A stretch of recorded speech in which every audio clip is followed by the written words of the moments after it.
বাংলাদেশের প্রধান উপদেষ্টা ডক্টর মোহাম্মদ ইউনূসের চীন সফরের সুফল ভোগ করতে যাচ্ছে বাংলাদেশ। বাংলাদেশে চীনের বিশাল বিনিয়োগের সম্ভাবনা তৈরি হয়েছে। চীন থেকে আসতে যাচ্ছে প্রায় ৩০০ ব্যবসায়ী এবং বিনিয়োগকারীদের বিশাল দল। স্বাধীনতার পর বাংলাদেশের ইতিহাসে এত বড় কোনো বিদেশি ব্যবসায়িক দল এর আগে কখনো আসেনি। এরই মধ্যে চীনা প্রতিনিধি দলের আগমনকে ঘিরে চলছে তোড়জোড়।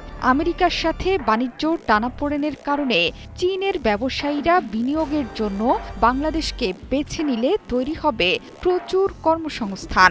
恐怖主义是全人类公敌。 পহেলা জুন থেকে ঢাকায় অনুষ্ঠিত হতে যাচ্ছে বাংলাদেশ চীন বাণিজ্য সম্মেলন। এই সম্মেলনকে কেন্দ্র করে দেশের ইতিহাসে সবচেয়ে বড় প্রতিনিধি দল নিয়ে এবার ঢাকা সফরে আসছেন চীনের বাণিজ্যমন্ত্রী ওয়াং ওয়েনতাও। প্রায় ৩০০ ব্যবসায়ী এবং বিনিয়োগকারীদের বিশাল দল নিয়ে আগামী ৩১ মে ৩ দিনের সফরে আসছে প্রতিনিধি দলটি।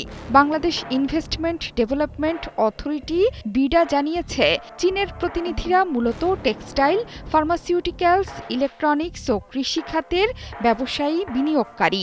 এই সফরকে ঘিরে যৌথ বিনিয়োগ ও বাণিজ্যিক সহযোগিতার ওয়ালটন বিএলডিসি ফ্যান খরচ বাঁচে ৬৫% পর্যন্ত। ওয়ালটন বিএলডিসি ফ্যান ছড়ায় স্বস্তির সবুজ হাওয়া। নতুন দ্বার উন্মোচন হবে। ৩১ মে দুপুর ১২টার দিকে ঢাকায় অবতরণ করবেন চীনা বাণিজ্য মন্ত্রী। বিকেলে বৈঠক করবেন বাণিজ্য উপদেষ্টা শেখ বশির উদ্দিনের সঙ্গে। পহেলা জুন দিনভর ৫টি সেশনে বাংলাদেশের ব্যবসায়ী ও কর্মকর্তাদের সঙ্গে ম্যাচ মেকিং করবেন চীনা ব্যবসায়ীরা। সেদিনের উদ্বোধনী অনুষ্ঠানে থাকবেন প্রধান উপদেষ্টা ডক্টর মোহাম্মদ ইউনূস। উদ্বোধনের পরদিন বাংলাদেশি ও চীনা ব্যবসায়ীরা আলাদা ৫টি সেশনে অংশ নেবেন। বিডা সূত্র জানিয়েছে, সেশনগুলো মূলত গার্মেন্টস ও টেক্সটাইল, কৃষি, তথ্য প্রযুক্তি ও ইলেকট্রনিক্স এবং অন্যান্য সম্ভাবনাময় খাতকে ঘিরে হবে। চীনের ব্যবসায়ীদের অনেকেই প্রধান উপদেষ্টার চীন সফরের পর অনুষ্ঠিত বিনিয়োগ সম্মেলনে অংশ নিয়েছিলেন। ওই সম্মেলনে তারা বাংলাদেশে বিনিয়োগের গভীর আগ্রহ প্রকাশ করেছিলেন। তাদের চাহিদা মতো যে কোনো ইকোনমিক জোনে জমি বরাদ্দ দিতে চেষ্টা করবে বেজা ও বিডা।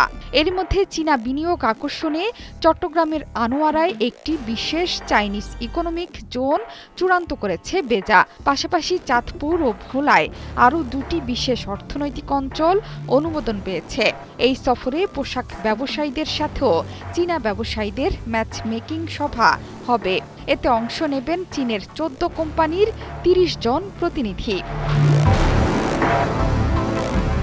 চীনের ব্যাপক আগ্রহ থাকা সত্ত্বেও চীনে বাংলাদেশের রপ্তানি তুলনামূলক কম। অন্যদিকে চীন থেকে বাংলাদেশে প্রচুর পরিমাণ পণ্য আমদানি হয়ে থাকে, যা বাংলাদেশের মোট আমদানির ১/৩ এসবের মধ্যে বেশিরভাগই শিল্পের কাঁচামাল ও যন্ত্রপাতি।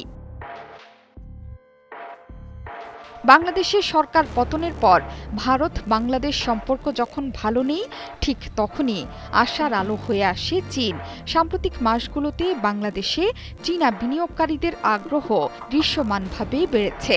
এর নেপথ্যে কাজ করছে প্রধান উপদেষ্টার চীন সফর, উচ্চ পর্যায়ের বৈঠক ও সাম্প্রতিক বিনিয়োগ সম্মেলনগুলোতে তাদের সক্রিয় অংশগ্রহণ। বিশেষ করে ইউনান প্রদেশের গভর্নর ওয়াং ইউবোর বাংলাদেশ সফর এই আগ্রহ বৃদ্ধিতে উল্লেখযোগ্যভাবে প্রভাব ফেলেছে।